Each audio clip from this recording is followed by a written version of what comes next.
On that last day, sitting in the conference room, watching the director read the downsizing announcement, I knew not all losses were defeats. They thought they'd buried me along with the department they eliminated. But in that very moment, my plan for revenge began to take root. The fluorescent lights hummed overhead as colleagues avoided eye contact, their fear palpable. I kept my expression neutral, professional even, while inside, something darker stirred. They saw expendable overhead. What they didn't see was the architect of their coming downfall, sitting right there in their sterile boardroom, already calculating the price they'd pay. My name is Emily Hartman, and for 7 years, I'd given everything to West River Strategies. At 34, I wasn't the youngest manager in the Cedar Falls office, nor the most senior. But I was the one clients asked for by name. That meant something to me, or at least, I thought it meant something to the company. I grew up in a 2-bedroom apartment above my parents' struggling print shop in East Cedar Falls, the part of town where strip malls outnumbered trees and everyone worked 2 jobs just to stay afloat. My father's hands were permanently stained with ink. My mother's back permanently bent from leaning over the cutting machine. They taught me that hard work wasn't just about survival, it was about dignity.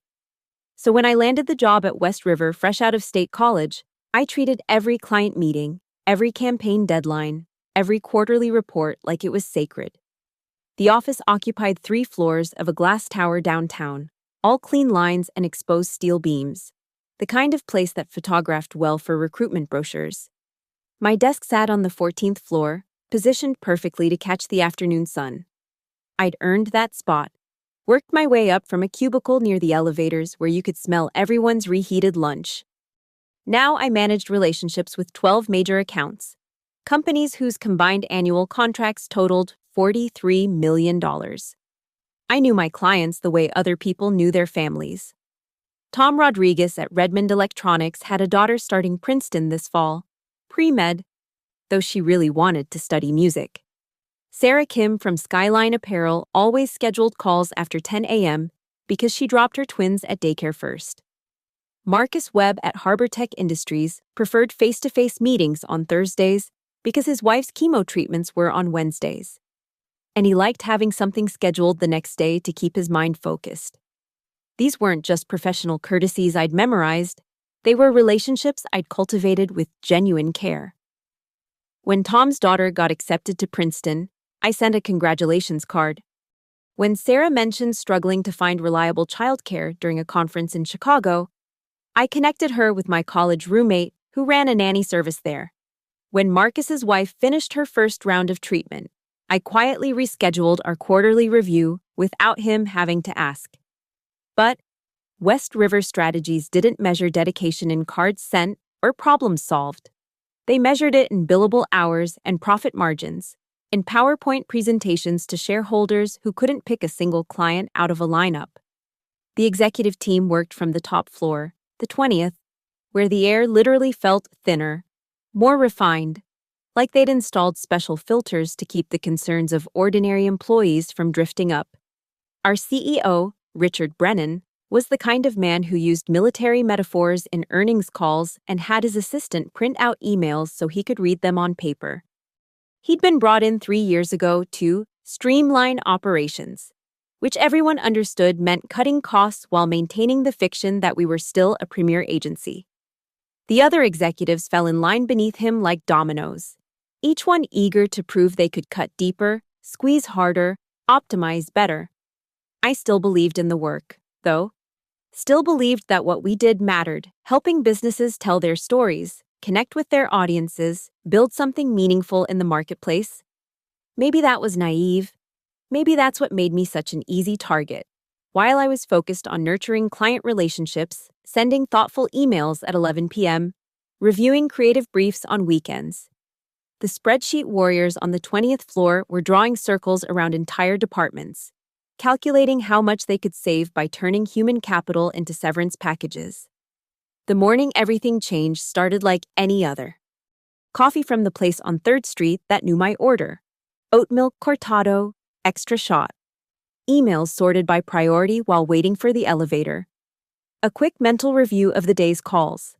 I had no idea that by lunch, I'd be sitting in that conference room, watching my entire professional identity get dissolved in corporate doublespeak, learning that dedication and client relationships were worth less than the paper they'd print my termination notice on. The email came at 9:47 a.m. on a Tuesday. Mandatory department meeting, conference room A, 10 yours a.m. No agenda, no context. Just Richard Brennan's assistant's signature at the bottom, which meant it came from the top. Conference room A was the one they used for client presentations, with its polished mahogany table and floor-to-ceiling windows overlooking downtown Cedar Falls. When I walked in, 23 of my colleagues were already there, scattered around the table like birds sensing a storm. Nobody was checking their phones. Nobody was making small talk. The silence felt thick, oppressive, like the air before a tornado. Richard entered at exactly 10 Mars, flanked by the VP of Operations and someone from HR I'd never seen before. A woman in a severe gray suit who carried a stack of folders like an executioner might carry an axe. Richard didn't sit. He stood at the head of the table, hands clasped in front of him, and began reading from a prepared statement. As you know, West River Strategies has always been committed to innovation and efficiency in serving our clients. The words washed over me. Corporate platitudes designed to soften what was coming. I watched my colleagues' faces instead, the slow dawning of understanding, the way shoulders began to slump, the white-knuckled grips on coffee cups. Effective immediately. We will be restructuring our client relations division. Your positions have been eliminated. Eliminated. Not reorganized, not transitioned, eliminated. Like we were line items on a budget that had gotten too long. The woman from HR started distributing the folders, severance packages, 2 weeks for every year of service, health insurance through the end of the month, and a non-disclosure agreement thick enough to use as a doorstop. I flipped through mine without really seeing it, my mind stuck on a single thought. I had 4 calls scheduled with clients this afternoon. This decision was not made lightly, Richard continued, though his tone suggested otherwise. Market conditions require us to be more agile, more focused on core competencies. I wanted to laugh. Core competencies? I manage $43 million in annual contracts. I'd saved the Skyline account just last month when they were ready to walk over a botched campaign that wasn't even our team's fault. But none of that mattered now. We weren't people with track records and relationships and mortgage payments. We were cells on a spreadsheet that had just been deleted. Around me, colleagues began to crack. Jennifer from the automotive account started crying silently, tears running down her face while she stared straight ahead. David, who'd been with the company for 12 years, stood up abruptly and walked out without a word. The rest of us sat frozen, like deer in headlights, waiting for someone to tell us this was a mistake. Your company equipment needs to be returned by end of day, the HR woman said, her voice cutting through the fog. Security will escort you to your desk to collect personal items. Access badges will be deactivated at 5 p.m. Security? Like we were criminals. Like 7 years of 60-hour weeks and sacrificed weekends made us threats to the company we'd helped build. Richard was already moving toward the door, eager to escape the room he'd just filled with professional corpses. But he paused, turned back, and delivered the final insult with the casual cruelty of someone who'd never wondered how he'd pay rent. I want you all to know that this reflects no judgment on your performance. You've all been valuable contributors. This is simply business. Simply business. I thought about Tom Rodriguez, who trusted me to handle his company's entire West Coast marketing strategy. About Sarah Kim, who'd called me last week just to brainstorm ideas for her spring collection launch. About Marcus Webb, who'd specifically written into his contract that I would remain his primary point of contact. The security guard assigned to me was young, maybe 25, and looked almost as uncomfortable as I felt. He stood 3 feet behind me while I packed 7 years into a cardboard box, the photo from my team's Christmas party, the coffee mug Tom had sent me from his trip to Tokyo, the notebook where I kept handwritten details about every client, their preferences, their pain points, their dreams for their businesses. As I waited for the elevator, box in my arms, I caught a glimpse into conference room B. Richard was in there with the executives, and they were laughing. Actually laughing. Probably celebrating the millions they'd just saved, the bonuses they'd secure for themselves by cutting us loose. That's when the anger really hit. Not hot and explosive, but cold and clarifying. They thought they'd eliminated me, but all they'd done was cut the rope that tied me to their sinking ship. They'd kept the offices, the overhead, the bureaucracy, the executives who didn't know a single client's name, and they'd thrown away the people who actually made the relationships work. Standing in that elevator, descending from the 14th floor for the last time, I realized they'd made a critical error. They'd eliminated my position, but they couldn't eliminate my relationships. And in this business, relationships were everything. I didn't go home after they escorted me out. Instead, I walked. Through the financial district with its gleaming towers, past the artisanal coffee shops where junior executives discussed disruption and synergy, beyond the renovated warehouses that now house startups promising to change the world. I walked until my feet ached and the afternoon sun turned the glass buildings into mirrors, reflecting a city that suddenly felt foreign to me. The anger evolved as I walked. First, it was raw, primal, the kind that makes you want to scream in an empty parking garage. Then it crystallized into something sharper, more useful. By the time I reached Riverside Park, where homeless encampments lined the underpass, I understood something fundamental. They hadn't just discarded me. They'd insulted me, treated me like I was disposable, replaceable, forgettable. I sat on a bench overlooking the river, watching the current carry debris downstream. My phone had been buzzing with calls from clients, Tom, Sarah, 2 others.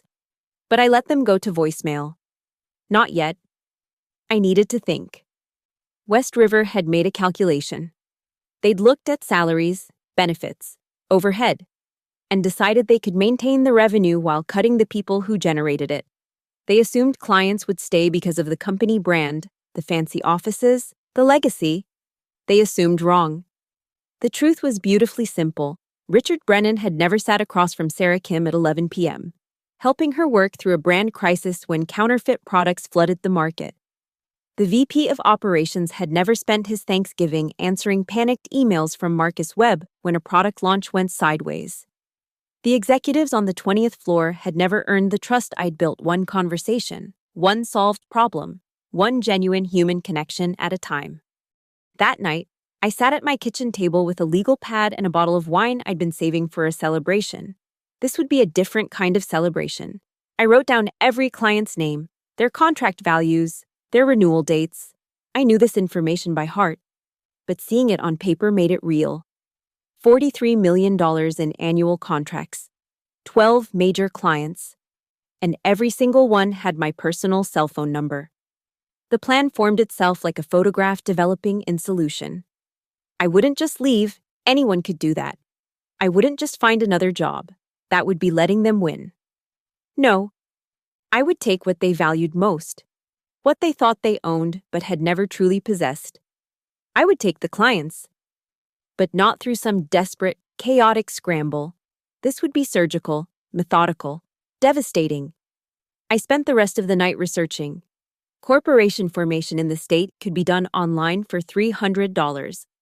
A virtual office address in a respectable building costs $200 a month. Business insurance, legal structure, tax ID.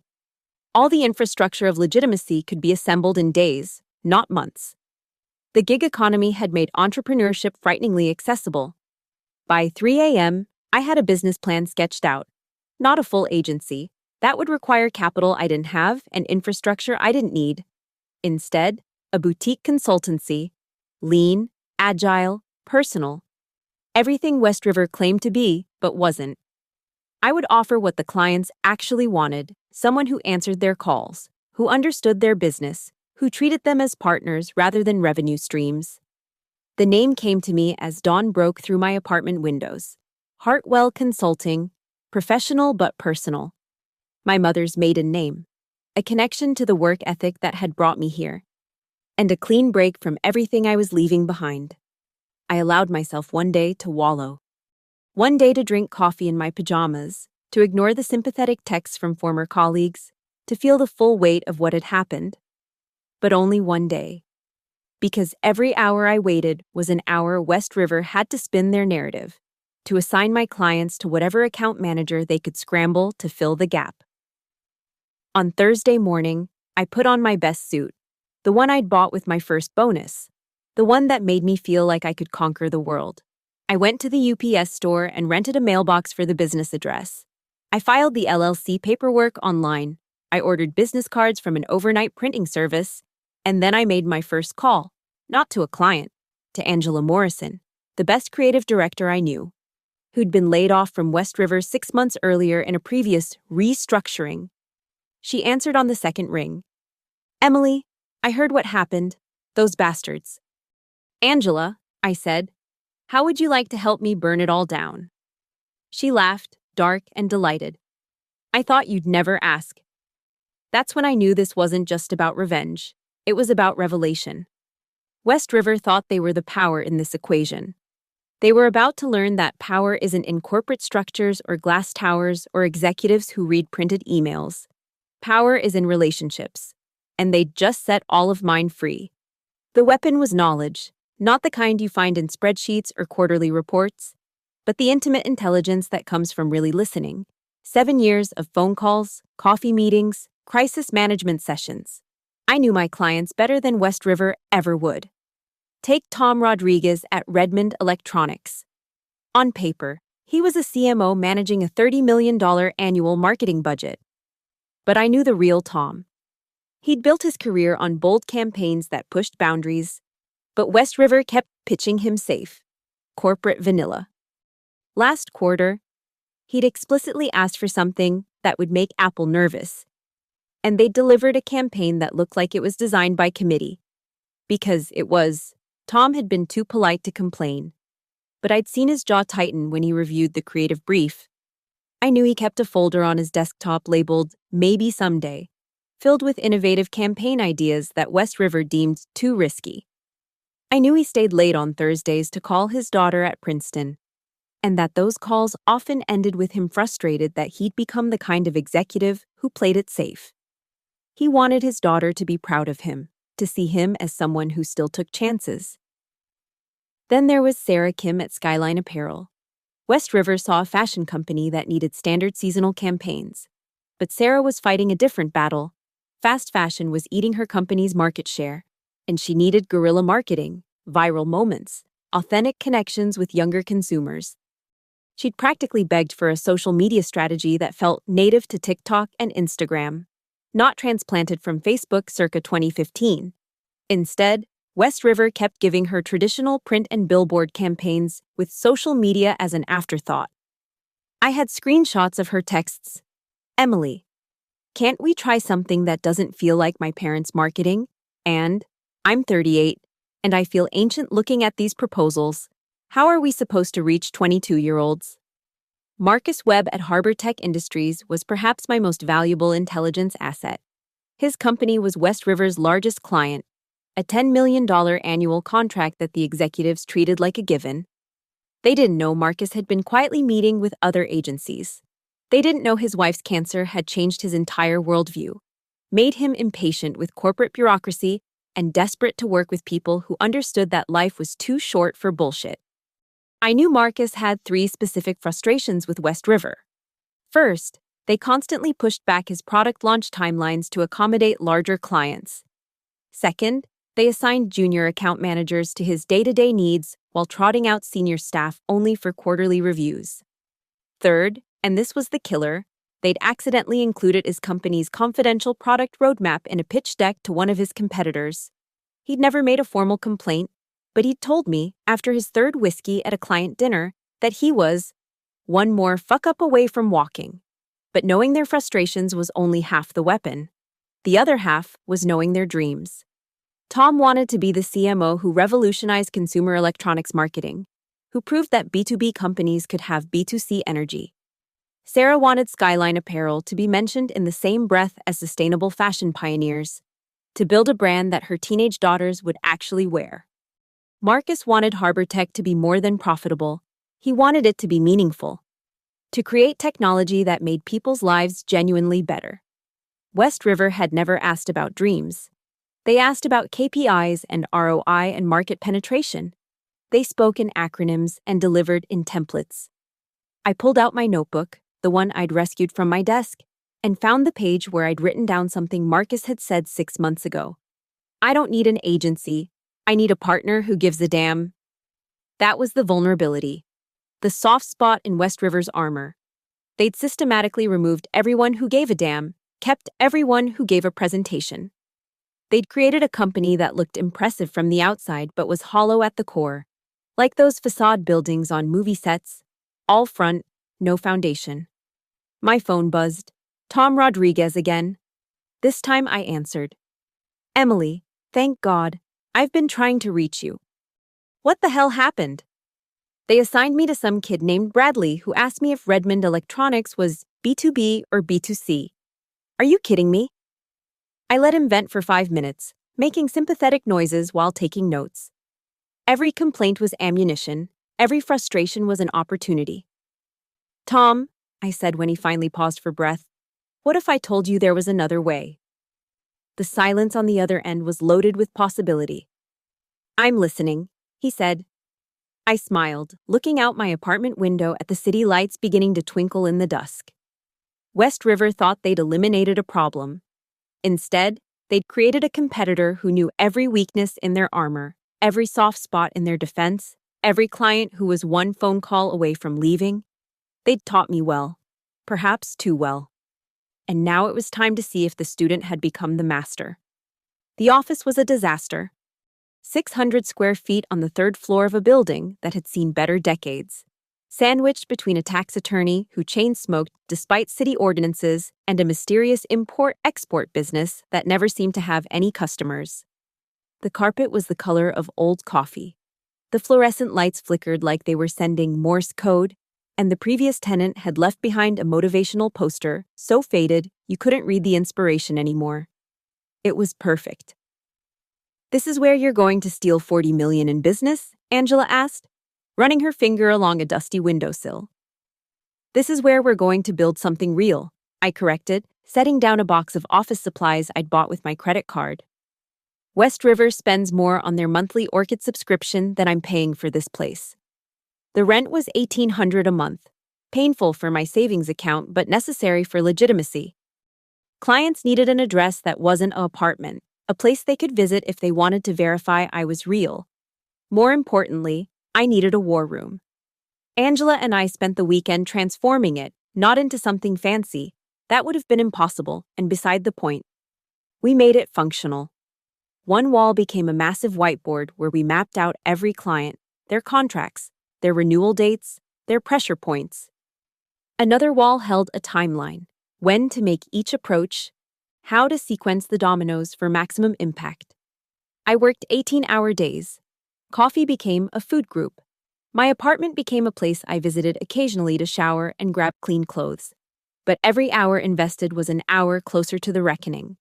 The business structure came together with surprising speed. LLC filed and approved. Business banking account opened with my entire savings as capital. Insurance that cost a fortune but provided the liability protection clients would require. A website that Angela designed in 48 sleepless hours, clean, professional. With carefully crafted language that never mentioned West River, but made it clear we were the alternative to bloated agencies.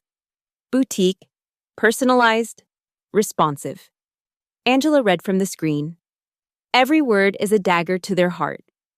I hired a virtual assistant in the Philippines, Rosario, who answered emails with perfect grammar at 3 a.m. Eastern Time, making it seem like Hartwell Consulting never slept.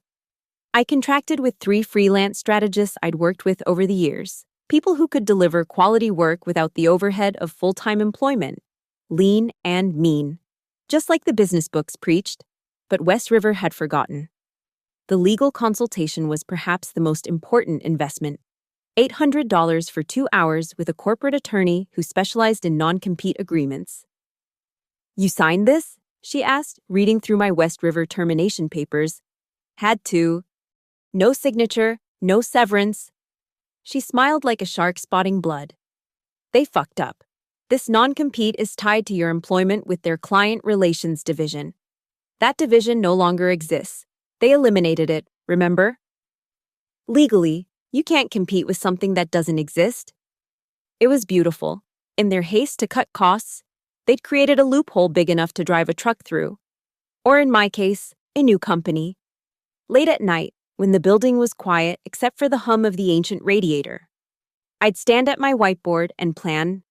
This wasn't just about taking clients. It was about timing, psychology, momentum. I needed the first domino to fall publicly enough that others would follow, but quietly enough that West River couldn't mobilize a defense. I decided to start with Skyline Apparel. Sarah Kim was ready for change, and fashion companies moved fast. They couldn't afford to wait for West River's bureaucracy. Plus, if I could deliver something spectacular for Skyline's spring launch, word would spread through the industry like wildfire. The proposal took me 3 days to write. Not the bloated 60-page documents West River produced, full of charts nobody read and appendices nobody needed. This was 12 pages of pure strategy, focused on one thing: making Skyline Apparel relevant to Gen Z without abandoning their millennial base. Guerrilla fashion shows in unexpected places. A TikTok campaign that felt native, not forced. A sustainability story that was actually true, not greenwashing. I printed it on good paper, not the expensive stuff West River used, but something that felt substantial. I bound it myself at 2 a.m., my hands shaking from caffeine and exhaustion. The meeting was set for Thursday. Sarah agreed to coffee. Just to catch up, she said, though we both knew what this was really about. I chose a place downtown, equidistant between her office and West River's tower. Neutral territory. I put on my best suit again, the lucky one. Applied makeup to hide the dark circles that had become permanent residents under my eyes. Practiced my pitch in the mirror until it sounded conversational, not rehearsed. As I walked to the coffee shop, I passed West River's building. Through the glass lobby, I could see the security guard who'd escorted me out. He was reading a newspaper, oblivious to the woman walking past who was about to dismantle his employer's business model one client at a time. They'd created this moment, every layoff, every restructuring, every decision to prioritize shareholders over people had led here. They'd taught me that loyalty was a liability, that relationships were replaceable, that business was just business. Fine. Let's do business. Sarah arrived 5 minutes early, looking like she'd rather be anywhere else. She hugged me, a real hug, not the air-kiss greeting of business acquaintances, and I knew I had a chance. Emily, I'm so sorry about what happened. It's criminal what they did to you. We ordered oat milk latte for her, cortado for me, and found a corner table away from the laptop crowd. I let her vent first, let her tell me about Bradley, the 24-year-old account manager who'd suggested she pivot to millennials as if her entire customer base wasn't already millennial women. He actually asked if we'd considered making our logo bigger, she said, laughing bitterly. 7 years of building brand subtlety. And he wants to make the logo bigger. I pulled out the proposal, slid it across the table without ceremony. What if you didn't have to work with Bradley? She opened it carefully, like it might explode. I watched her eyes move across the pages, watched them widen at the guerrilla fashion show concept, watched her actually smile at the TikTok strategy that involved partnering with fashion students to create design challenges using dead stock fabric. This is... She paused, looking up at me. This is exactly what I've been trying to get West River to understand for 2 years. I know. How much? I named a figure, 30% less than what West River charged, but with none of their overhead, still profitable for me. And that includes everything. No hidden fees, no extra charges for rush work, no junior staff unless you specifically approve them. Sarah closed the proposal, held it against her chest like armor. Emily, I want to say yes right now, but I need to ask. Can you really deliver this? I mean, it's just you and... Angela Morrison is my creative director. Remember her work on the North Star campaign? I've got a network of the best freelancers in the city. All the people West River laid off over the past 2 years. We're lean, we're hungry, and we give a damn about your business." She was quiet for a long moment, staring at her coffee. I could see her weighing it, the safety of the known against the possibility of something better. "There's something else," she said finally. "My contract with West River requires 90 days' notice for termination." My heart sank, but I kept my face neutral. Unless they fail to meet service standards. Which, technically, they did when they removed my dedicated account manager without consultation. She smiled, and it was sharp enough to cut glass. "My lawyer says it's grounds for immediate termination with no penalty." The first domino. "When?" I asked. "Monday. I'll send the termination notice Monday morning, and we can start Tuesday." We shook hands across the table, a formal gesture for such a momentous moment. But then Sarah laughed, really laughed, for the first time since she'd sat down. God, it feels good to actually make a decision without going through 6 layers of approval. That afternoon, Tom Rodriguez called again. Word traveled fast in our industry. "Had coffee with Sarah Kim," he said without preamble. "She looked happier than I've seen her in years. You wouldn't know anything about that, would you?" "Tom, you know I can't discuss other client relationships." "Christ, you even sound more professional than those clowns." "All right, Emily, I'll bite. Dinner, tomorrow night, and bring whatever you brought Sarah."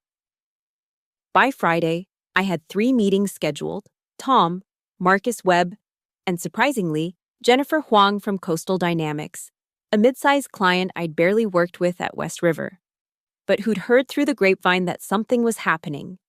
Angela and I worked through the weekend, customizing proposals, refining strategies. Each one was targeted like a precision missile.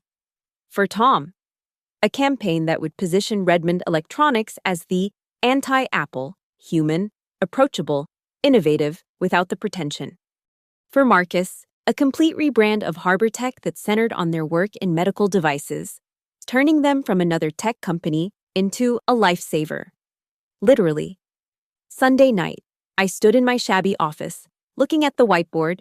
3 clients ready to jump. 12 million in potential contracts. It was working. My phone buzzed.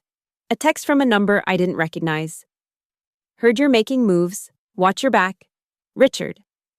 So they knew. Good. Let them sweat. Let them wonder who was next. Which client would walk out the door tomorrow. Let them feel what it was like to be eliminated, one account at a time.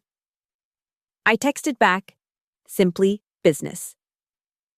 Then I turned off my phone, made another pot of coffee, and got back to work. Monday was coming, and with it, the sound of dominoes falling. Monday morning, 9:15 a.m., I was sitting in my office, watching my phone light up with notifications, when Angela burst through the door. "It's happening. It's actually happening." She pulled up her laptop, showed me an email that was circulating through our industry networks. West River had called an emergency all-hands meeting, mandatory attendance. The subject line, Client Retention Crisis Protocol. By noon, my phone hadn't stopped ringing. Sarah Kim had sent her termination notice at 9 a.m. sharp, citing breach of service standards. Tom Rodriguez followed at 10:30, using a 30-day exit clause I'd helped him find buried in subsection 47B of his contract. Marcus Webb was waiting until Wednesday. He wanted to do it in person, in front of the entire West River board during their quarterly review. The beautiful part was that West River couldn't respond fast enough. Their size, their precious corporate structure, worked against them. Every decision needed 5 approvals. Every retention offer needed legal review. Every counter-proposal went through committees that wouldn't meet until Thursday. Meanwhile, I was signing contracts in coffee shops, finalizing deals with handshakes, moving at the speed of trust instead of bureaucracy. Tuesday brought the first public casualty. Bradley, poor, overmatched Bradley, was seen crying in the West River lobby after being screamed at by Richard Brennan. Security footage, somehow, made its way to an industry gossip blog. The headline, West River Strategies in Free Fall as Major Clients Jump Ship. That's when they tried to play dirty. Wednesday morning, a cease and desist letter arrived at my office. Not delivered, hand-delivered by a process server who looked apologetic as I signed for it. West River was claiming violation of non-compete, theft of trade secrets, tortious interference with business relationships. Legal word salad designed to scare me into stopping. I called my lawyer. She actually laughed. They're desperate. This wouldn't hold up in traffic court, much less federal. File it and keep going.